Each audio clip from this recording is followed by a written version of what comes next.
इसलिए प्रॉफिट मोहम्मद की बर्थडे पे छुट्टी घोषित करना महान चीज है। और कमाल है कि प्रॉफिट मोहम्मद के पैदाइश के दिन छुट्टी घोषित होगी, वो कंपलसरी है, और रक्षाबंधन की रेस्ट्रिक्टेड है। दोस्तों, पुष्पेन जी ने क्यों कहा कि पैदाइशी शत्रु अब घबरा रहे हैं, और ये पैदाइशी शत्रु हैं कौन, ये जानने के लिए पूरा वीडियो जरूर देखें। इस 700-800 साल में आपके मन मस्तिष्क के अंदर एक ऐसा डर बिठा दिया गया है कि आज आप अपनी पहचान को जब पहचानने लगे हैं तो दुनिया डरने लगी है।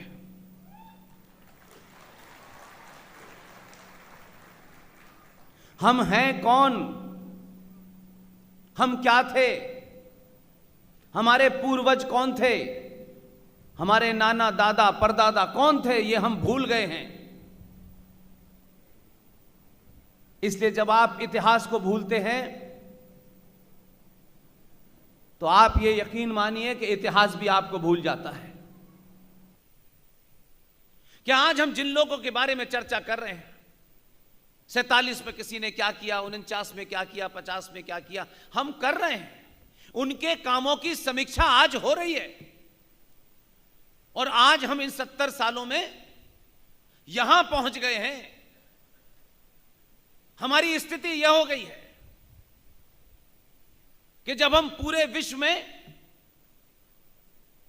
हर चीज का आविष्कार हमने किया, तब हमारी भारत की और दुनिया भर की जो अर्थव्यवस्था थी, तब हमारा 33% कंट्रीब्यूशन था। हमने दुनिया को सारा ज्ञान दिया,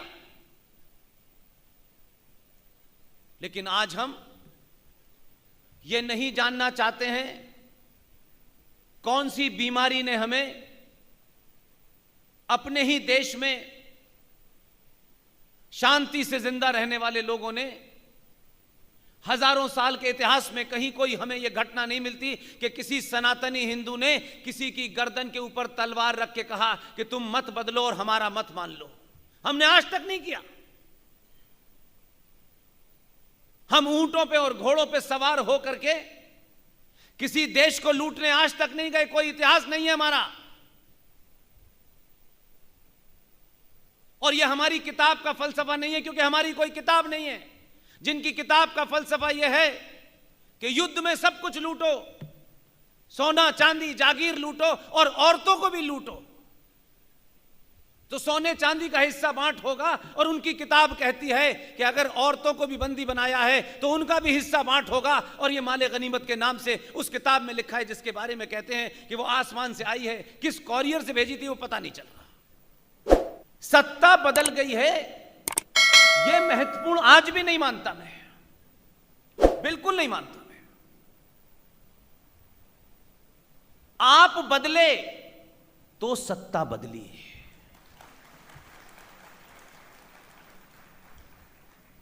इसलिए आज पूरी दुनिया में जो आपको लेके चर्चा है, आपके पैदाइशी शत्रु, आप न उन्हें गाली दे रहे, न सड़कों पे उनका नरसंहार कर रहे, न मॉब लिंचिंग कर रहे, न गाली दे रहे, न उनके खिलाफ कोई अशब्द बोल रहे, तब भी सबसे ज्यादा वही परेशान है। इसका मूल कारण समझिए। इसका मूल कारण है 700 साल के बाद आपने अभी मात्र 1% सच बोला है, 1% बोला है। और दुनिया आपको 1947 और बापू से नहीं जानती,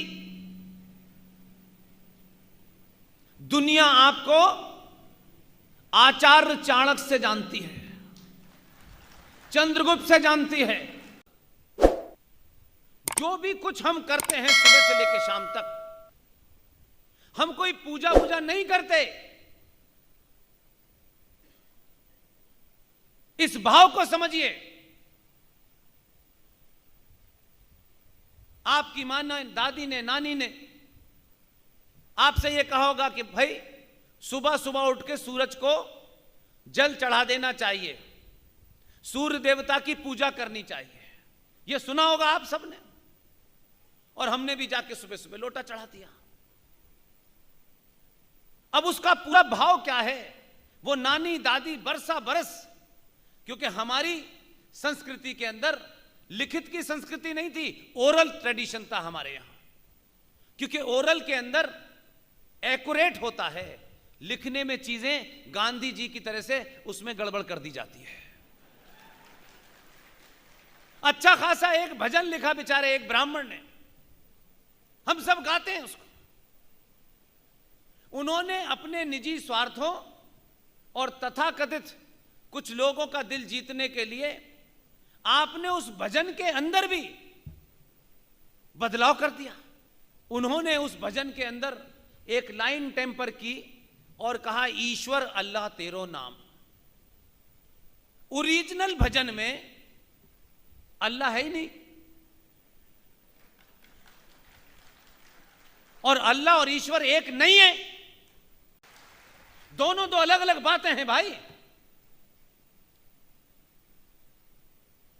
इसलिए धर्म और रिलीजन में आपको फर्क नहीं पता है। मजहब के पैदा होने की डेट है। दुनिया में जितने भी मजहब हैं, रिलीजन है, उनकी कोई ना कोई डेट है कि वो इस डेट में पैदा हुए। उस मजहब को चलाने वाला प्रॉफिट हो या ईसा मसीह हो या और दूसरे दीगर लोग हो, उनके पैदा होने की भी डेट है, उनके मरने की भी डेट है। और चाटुकारिता का लेवल यह है हमारे देश में कि हम कुछ बातों को इग्नोर कर देते हैं, लेकिन किसी एक बेवकूफ राजा की मूर्खता के कारण हम उस बात को, उस पर डिबेट ही नहीं की हमने आज तक। एक हमारे देश में प्रधानमंत्री बने, बहुत लंबे समय तक नहीं रहे कुर्सी पे। उन्होंने प्रधानमंत्री बनते ही जो काम सऊदी अरब के अंदर हराम माना जाता है, कुफ्र माना जाता है,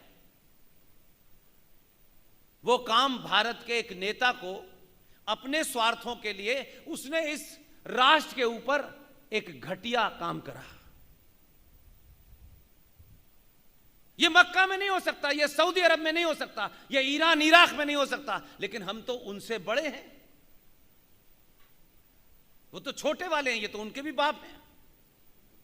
उस प्रधानमंत्री ने शपथ लेने के 48 घंटे में एक घोषणा की कि अब से प्रॉफिट मोहम्मद साहब का बर्थडे मनाया जाएगा। ये सऊदी अरब में कहते तो काट डालते इनको। इसलिए प्रॉफिट मोहम्मद की बर्थडे पे छुट्टी घोषित करना महान चीज है। और कमाल है कि प्रॉफिट मोहम्मद के पैदाइश के दिन छुट्टी घोषित होगी, वो कंपलसरी है, और रक्षाबंधन की रेस्ट्रिक्टेड है। दोस्तों, अगर ये वीडियो आपको अच्छी लगी हो तो लाइक एंड शेयर जरूर करें, और हाँ, सब्सक्राइब की घंटी जरूर बजाएं।